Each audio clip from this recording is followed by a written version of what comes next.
I've installed a lot of trim over the years and some of that has turned out not so good, but I've learned a lot through the experience and I hope you do today as well. I've got 5 things that make trim look terrible, and today we're gonna be installing this trim on all the windows at the lake house, so come along for the ride. Now, if you've ever noticed cracked caulk around the edge of your trim, that could be from an inferior caulk being used. Luckily, we partnered with DAP on this, and they've got some amazing products, but we'll get into more of that later. Right now, I want to focus on the fact that the trim itself might be installed improperly. One thing you need to be looking for when you're attaching your trim is you really want to get the nail through the trim and into the wood. Now, obviously you've got the wood frame around the window. That makes it pretty easy to get into that wood. However, the wood behind the drywall is a little bit further back. So you've got a 3/4 inch board or however thick your trim is, and then you've got 1/2 inch drywall. So 3/4 plus 1/2 is 1.25 inches. And I've got 2-inch brad nails, 18 gauge brad nails loaded up in my nailer. So I know that I'm gonna have enough length in those nails to be able to get through this trim, through this drywall, and into the stud behind the drywall. Now, you might not be able to see this from looking at this window, but there is a stud right here beside this. The rough opening of this window is going to have a stud. And this is the jack stud that is going to be supporting our header. So there's a big chunk of wood up above this window that is supporting that opening.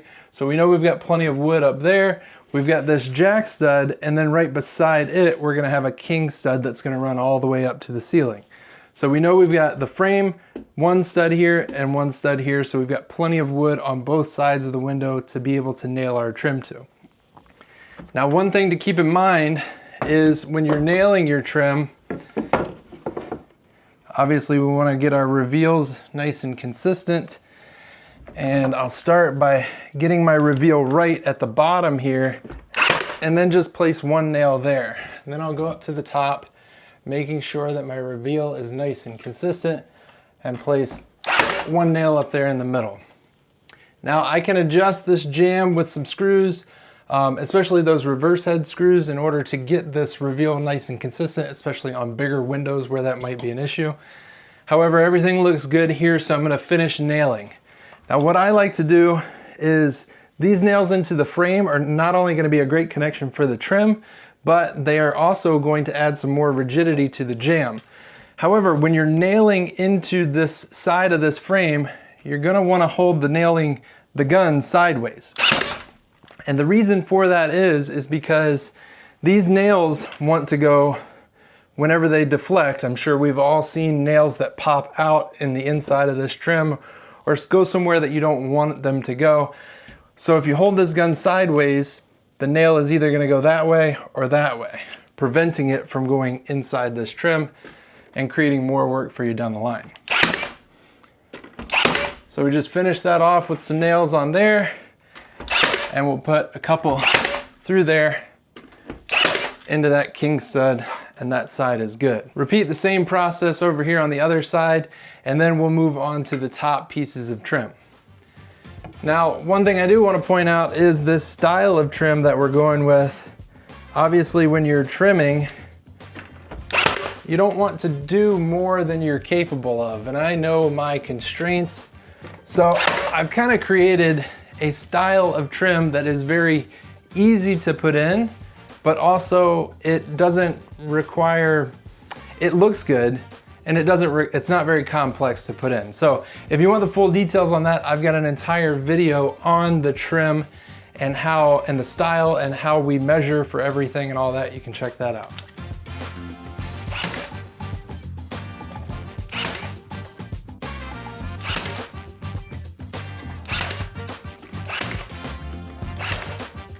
So now all I need to do is measure for my bottom and top. Now the bottom and top, these are just 1x4s on the sides. The bottom and top are gonna be 5/4 by 6 boards, and they're gonna be 1 inch longer than the total length. That way I can overhang a 1/2 inch on both sides. This is at 65 inches, so I'll cut those to 66, and I'll come back and show you another issue with securing the trim. Okay, so I've got my top board And like I said before, this is a 5/4 inch board, and it's gonna overhang the sides by a 1/2 inch on each side. So that's the thing that I love about this trim style, is it's very easy to measure for. And the different thicknesses and different lengths kind of will hide those inconsistencies. But again, we've got now a thicker board, which is a true 1 inch. And then we've got 1/2 inch drywall over here.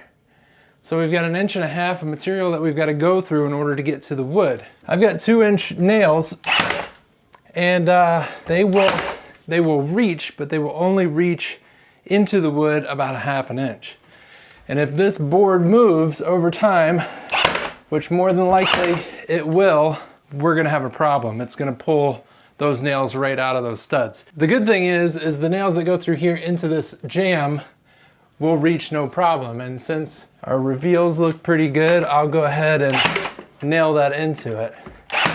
Now obviously my nailer is straight up and down, but that's because the board runs sideways. So here's the trick. For these boards, since my nails can only go up to 2, actually that nailer will hold 2 1/8, but that's not really doing much. Anyway, I've got these 3-inch trim screws. So these are nice. They've got a very small head, as you can see. And I am gonna go through this board at top and bottom and into that stud. And this will make sure that this thing never moves. And it just leaves you a nice small hole to fill, which will be filled like I'll show you later on. So we're just making sure that that is completely connected to the wood inside of the wall. Now the other thing that I want to point out is that if you don't have structure behind the wall, you really need to glue your trim. So you can use a construction adhesive to glue the back of the trim, and that will hold it into place. The other thing is, like I said before, a lot of people will just nail into the drywall. The drywall has like 0 holding power, especially for a brad nail. If that is your only option, some people will put 2 brad nails on an angle, and that'll give you a little bit more holding power, but still not as nearly as I would like. Not as nearly as much as you really need, especially with wood movement. Now, this lower board is a good example of that, because the way that these rough openings are, we've just got one board right here. So as I set my lower board in there, I'm gonna have all this down here with nothing behind it except for my vertical studs. So what I need to do is, obviously we'll be able to get into the jack stud and the king stud over here, but in here we'll need to find the studs, which you can look for little screw holes, which I found right there. Those are obviously not mudded completely because they're getting covered up. That'll give you an idea of kind of where your studs are, or you can use a stud finder to measure or to find the studs. The other thing is, when you find a stud, what I like to do is, most houses are framed up 16 on center. So if you find a stud, especially if you're running baseboard around a room, if you got a long room, rather than using a stud finder to find every stud, you found one, you can take this tape measure, put your 16 on the stud itself, and then you can just mark and go down the line and just mark. And that is going to give you that 16-inch spacing, and you'll know where to nail. Obviously these lines, you would want to draw them somewhere where you could see them, and you're not going to cover them up with your trim. That being said, securing your trim to the actual wood studs behind there, or the wood jambs, is going to prevent any movement and cracking in that caulk, showing, you know, those imperfections that we don't want. All right, so another main issue with trim is the corners. Outside corners they can be difficult. Typically you would think this would be 90 degrees, and this side is in fact 90 degrees. But you really need to measure these angles. And the reason I say that is because these angles, if they are off, just by adjusting your miter saw to the particular angle and getting those cuts more precise, you'll end up with that tighter corner. The other thing is, this is just a cheap miter gauge that I got. This was for crown molding, and the reason I like this one is because it actually has the wall angle and the spring angle. So essentially, when you set this to flat, you end up with 180 degrees on most gauges. Well, the spring angle is 0, so that's what you want, because that's what you would be cutting on your miter saw. So if I measure this corner, this is 90 degrees. Well, since it's 90 degrees, we've got 2 cuts because there's 2 pieces of trim. We're gonna cut half of that on each board. That's gonna be 45 and 45. You add those together, you get 90. But over here, this angle is slightly different. It is actually 92 degrees. So I know that doesn't sound like much, but there are more drastic examples of this. And in fact, we would need to cut these 2 boards. Since it's 92, we'd split that in half, and that would give us 46 degrees on each cut. The other thing is, when it comes to outside corners, I like to actually assemble the entire thing and then install it. So what I'll do for something like this is I will glue it, and what I use is a product from DAP that is an instant wood adhesive, and you apply that to both sides of the joint, and then you hold that together for a very short amount of time, and it essentially kind of welds that wood together, and you can shoot some nails into that.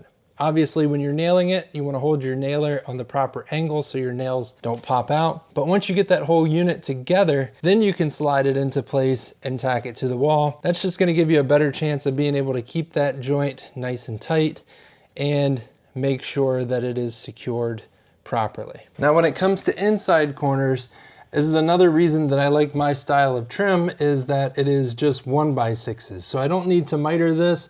I can just butt this up, and that seam is gonna go away. Same thing, if you're going to be measuring it, measure on the inside. Obviously, this measurement is exactly 90 degrees, so you would just cut 45 and 45. That's if you have a contour on your trim. You're gonna need to miter it and get it in there.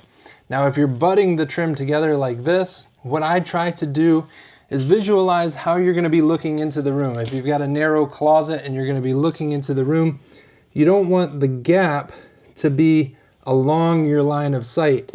The butt joint should be along the opposite direction. That way, this board runs into that board. If I'm looking this direction, I won't notice that gap or that joint as much. Another thing people do when they're cutting their miters is they'll cut them on the miter saw, and they'll just stand the trim up and they'll cut it like that. Well, the problem with that is sometimes if your trim, especially if you're working with longer boards, you might not get your trim right on flat on the deck of your saw, or your saw might be out of alignment a little bit and you might have some issues. The way that you should be mitering your trim is by using this feature on the saw and cutting your miter like this.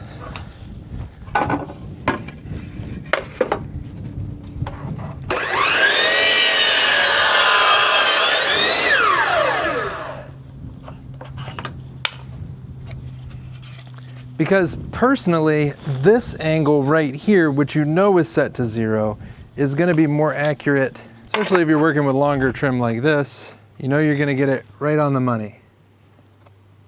As you can see, perfectly straight. So cut your miters like this instead of the other way. Now, another pro tip is that these outside corners, if you do end up with a little gap, what you can do is you can use a bit, just kind of the rounded edge of a bit, and you can just roll it up that that 90-degree corner, and that will kind of press the fibers in the wood at that tip and round it over just slightly, giving you that closed, nice, tight corner look. Another thing that will make your trim look like crap is inconsistent reveals. So as you can see, this is the reveal. I go with 1/8 of an inch. Some people do a little bit more. However, having a consistent reveal is going to look the best. Now, caulk will hide that or kind of make that a little muted. However, having the inconsistency of different thicknesses or different reveals throughout this will be noticeable to others. The other thing is, when I installed these jambs, I made sure that I marked so that my reveal all the way around the window jamb, or all the way around the window itself, was consistent. Now, the other thing I want to point out is that when you're installing trim over a door like this, obviously, as you can see right here, our trim is nice and flush to the wall, or very close. Now, if I had some sort of paneling on the inside of this wall, then I would have a recess between the paneling and the door jamb itself. Obviously, you wouldn't want to install your trim over top of the paneling and then have this big gap between those and have to fill that with caulk. What you would do is you would actually rip down a thin piece of wood, which is called an extension jamb, and you would nail it to your trim or to your jamb. That would extend that jamb out to where your trim is going to be, which would be the same plane as your paneling, and that would fill that gap. You would do the same thing with the reveal by setting this back 1/8 of an inch from the edge, and you would have that trim kind of step back, and that would fill the gap and not require as much caulk. So I can't put enough emphasis on this. This is one of the biggest steps that will cause your trim to look like crap, is kind of overlooking the amount of work and detail that needs to go into prepping for the paint and finish of the trim. Now, first thing you're gonna wanna do is you're gonna wanna go around and check for any high brad nails, and then you're gonna wanna set those brad nails. And this is a tool that I found, and I've seen it around a lot, and this is actually the first time trying it out, and I really like it because, for one, you don't have to carry a hammer around. You can just keep this in your pocket. When you come across a high nail, you just simply pull this spring back and drive that nail into the trim so that you can get around to actually filling the nail holes. Now, nail holes and screw holes in trim, some people will use spackling, some people will use painter's putty. What I've found to work best is actually a wood filler. We use plastic wood from DAP. This is a great product because it's just a strong bond to the wood. It's not going to shrink up like a painter's putty or, God forbid, a caulk or something like that in the nail holes would. Now, once you get done with the wood filler and that's all set up, then you can come back and sand. Obviously, you're going to want to make sure that you have a nice smooth finish. So it's good to put a little bit more wood filler than you think you might need. Obviously not too much, but that way you can sand it down smooth. If you put too little, you're gonna have to come back and do a second coat. Once you've got all your nail holes filled and your screw holes filled, then you can move on to caulking the trim in. Obviously, any of these joints, all of your reveals, all of the joints in the wood, and then caulking the trim into the wall as well as the windows. You're gonna wanna do that, and there's a little bit of a learning process to get that right. Jamie has been doing it over the years, but she's behind the camera. But we've learned a lot over the last few years, and one thing is you're gonna wanna use a high quality caulk. What I mean by that is your standard caulks just they're just not that elastic. They're not gonna stretch as these joints move. Obviously, we've tried to prevent that as much as possible. But using a high quality caulk, and I like this Extreme Stretch from DAP, and the reason that I like this is because this will stretch up to 600% and it'll seal joints up to 3 inches. Hopefully you're not sealing a joint up to 3 inches, but the stretch in this caulk is just so much better than a typical caulk that might only stretch a few percent. So spend a little extra money and get a high quality caulk. Now, as far as the process of caulking in the trim, I highly recommend a dripless caulk gun. And this caulk gun was like 12 bucks. But the fact is that being able to make less of a mess and only get the caulk where you want it instead of having it ooze out everywhere is a huge plus. So having your caulk gun being dripless is a huge bonus or makes things easier. The other thing is when you're cutting the tip of the caulk gun, you want to make that hole as small as possible. That way you can really control how much caulk is coming out at one time or as you're applying it. The other thing is cut that on an angle to kind of match the way that you're pulling the caulk gun down the wall. That's just going to help with the application process and give you that nice smooth caulk job. Man, how many times am I going to say caulk? So after you've got the tip cut on an angle, you've got that nice small hole to be able to control how much caulk is coming out at one time. Another thing that you can do is you can take a piece of sandpaper and just lay it into the corner of the trim, and then you can just kind of glide that tip over that sandpaper, and that's just going to create a little bit of a bevel to the tip. That way it'll give you a little bit more control as you're caulking that joint. The other thing is, after you've done all of this, it's not that much work, but you put the work into getting the tip just right. It's super simple. Just take a black Sharpie and put an orientation line on the top. And that's going to be pointing to the longest part of the tip.